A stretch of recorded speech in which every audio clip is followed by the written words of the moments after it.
Cam for some Thursday basketball. We are down to the part of the season, Eric, where we're probably only going to have one game per day. Maybe on one of these weekends, we might have both of the conference final games, but we'll probably just go back and forth now a lot of these days where we only have one game. And that's going to be the case on Thursday when the Minnesota Timberwolves are trying to stay alive. They are back home after going up 2-0 in this series. They won the first two on the road in Denver. Everybody had said the Nuggets are in trouble. And honestly, if you were watching those two games, it was hard not to think so. The Nuggets could not do anything offensively. Jokic was having a tough time, and Murray in particular just couldn't even get shots off. The defense was smothering. The way that these games have been officiated have changed a little bit, and Denver's also played better. Like both of those things. I'm not just going to blame it on the officials, but some of the aggressive defense Minnesota was getting away with in the first couple games flipped. And Minnesota hasn't really been able to figure something else out. That was what was their kind of calling card, Eric. That was what was working for them. And right now, it just feels like it's so much Ant and everybody else on this team. Even not having Mike Conley the other night, you could really feel how they didn't have that veteran point guard presence to kind of help get some other guys easy shots and easy looks. It felt like Ant had so much pressure on him, and it was so difficult for him to score. I mean, when you look at the way they're playing the defense, they're basically running like a box at the free throw line. They basically have the mindset anyone but Ant. When you watch the replays, it was like old school Mitchell and Gobert pick and roll. When they'd send the pick and Gobert would roll to the basket and they just wouldn't pass him the ball. So it's quite obvious this team has lost offensive trust in Gobert. Yep. Need other teams to kind of step up. I have a stat that I'll save about the last game. I'll read a little bit later, but it was it's Nuggets made some adjustments and the Wolves aren't getting enough scoring for the secondary guys. And you're kind of hitting on all of those wings that they just need more from, right? Like, Alexander Walker, we need more from Anderson. Like these guys they're just not getting enough contributions overall. And the way that I'm playing this game, Eric, I don't even know if Minnesota has enough to win the game, but I think we're going to get their big punch in the first half. So I played the T-Wolves on the first half here, minus the 1.5, depending on where you can get it. Obviously look for the best line that you can. I just think back home now, 3 losses in a row. You've had some time to try to mentally prepare for the fact that this could be your season. And in almost every case, teams that have had their season on the line this year, they've given you a good punch, an effort. Maybe they weren't good enough to win, but you at least see that first quarter, first half effort from them. So that's what I'm banking on tonight, Eric, is that we're going to get the first punch thrown from the T-Wolves. And, Denver's playing a little bit better, shooting a little bit better. Gordon's had some really good games recently. I think you'll probably get some regression there. So give me the T-Wolves in the first half. Talk to us about how you're approaching the game. I got 3 plays here. First game, did the under 105.5 for the first half. Last 20 years, game 6 unders are 55%, 6.1% ROI. Round 2, last 20 years, game 6 unders, 57%. 9.8% ROI. Teams know each other. They know the sets. They know what they're going to be running. When we look at the totals at the halftime of the series, 84, 96, 97, 113, 94. It's only gone over this total once, and they're averaging 96.8.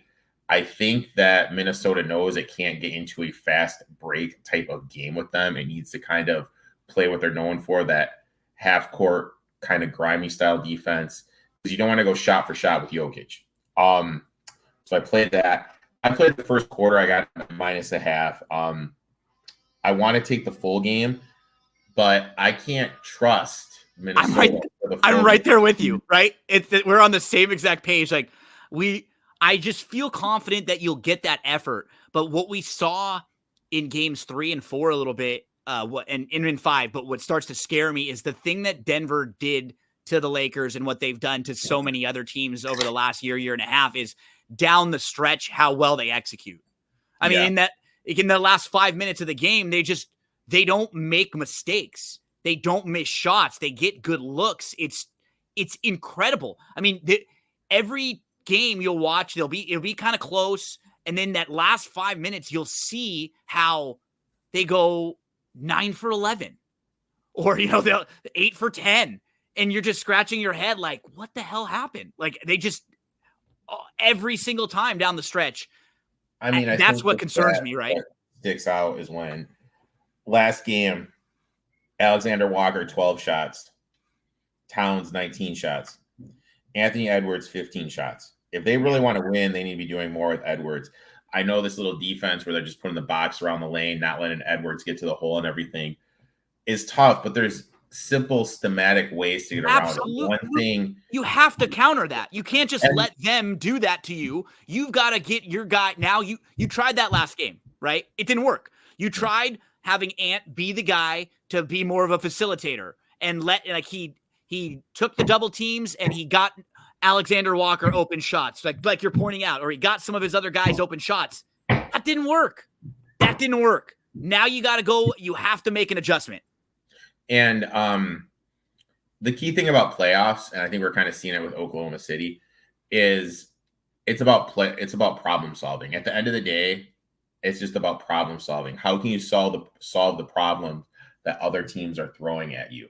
Obviously, we saw a lot of adjustments with Malone, and Malone's kind of problem solved what the Wolves have done, but the Wolves haven't had a counter to anything the Nuggets done. So it's going to be interesting to see from this Wolves coaching staff that really doesn't have that much playoff success, what they're going to be able to do. But I do expect one of the angles I love, desperate home team, game 6 needs to win. It's going to come out. The crowd's going to be energetic. We kind of saw it with the Knicks a couple days ago. I was on the first quarter then. I'll be on the first quarter here at -0.5. And then I played Naz Reid over the 9.5 points. With this jam the lane box thing that they're doing anytime Ant has the ball, I think that you're going to need more from Reid. He's a guy that can rebound. He can go underneath. He's a floor spacer. And when you look at it, in the postseason, he was 36.1% from 3. Regular season, 41.4% from 3. He's due for a game just based on shot regression alone where he's going to be able to knock down some shots. 3rd best regular season, 4th best postseason. I think this is the game. I think they need him because of what he can do defensively and offensively. So my only player prop that I like was him over 9.5. Remember, folks, if you ever want to put together a couple player props, you can head to parlayplay.io. And when you use the promo code NFL Betting Blitz, it'll get you a match deposit bonus and it'll get you a free play there. So make sure to do that if you're someone who's looking for a little bit of action. Maybe you're in a state where you can't wager legally. As long as you put 2 props together at Parlay Play, you can make a wager on them legally. I had a good one the other day where we had a couple of our props, put them together. Boom. That's a great way to get some action if you're in a state where you cannot do so. Erik, with a couple busy days coming up for me, Friday is a big day at Pimlico, Black Eyed Susan, Pimlico Special, and Saturday is the Preakness. So I believe you're going to be holding down the fort on Friday and Saturday, right? The next couple days? Yep, I'll be holding down the fort Friday and Saturday. So we just have one game each of those days. You'll see if those series will be extended. Friday, we'll have Knicks Pacers. New York's up 3-2 there. Saturday, it'll go to Oklahoma City. Actually, it goes to Dallas as Dallas hosts the Oklahoma City Thunder, and the Thunder trying to extend their season. Dallas is up 3-2 there. So the next 3 days in a row, we can possibly see these series extended or finished up, and then moving on into the conference finals where the Boston Celtics are waiting. And Erik, as anyone that might be listening to this on Thursday, I believe I'm going to join you later on late Thursday night for your podcast. So that will come out on Friday for your podcast, talk about the Preakness. Yep, on Friday. On Friday we're gonna talk about the Preakness. Also, there'll be some NASCAR talk on that podcast as well with a little fantasy football. Cool. So if anyone needs a little help with the Preakness races too, I have some extra videos on the YouTube channel. You can check those out. Erik's going to handle the basketball shows on Fast Break Bets the next couple days, so he'll get you all ready for Friday and for Saturday. We'll see what happens on Sunday and what these series look like if we're going to have another game there on Sunday. If not, whenever there are NBA games, we'll have a show, Fast Break Bets, for you. And make sure to check out Erik's podcast, get a little help with the Preakness coming up. Thanks so much, everyone, for joining us. Good luck tonight in your play. Let's see if the T-Wolves can extend this thing or if the reigning champs can put them away and move on again to the conference finals. Good luck on Thursday in the NBA.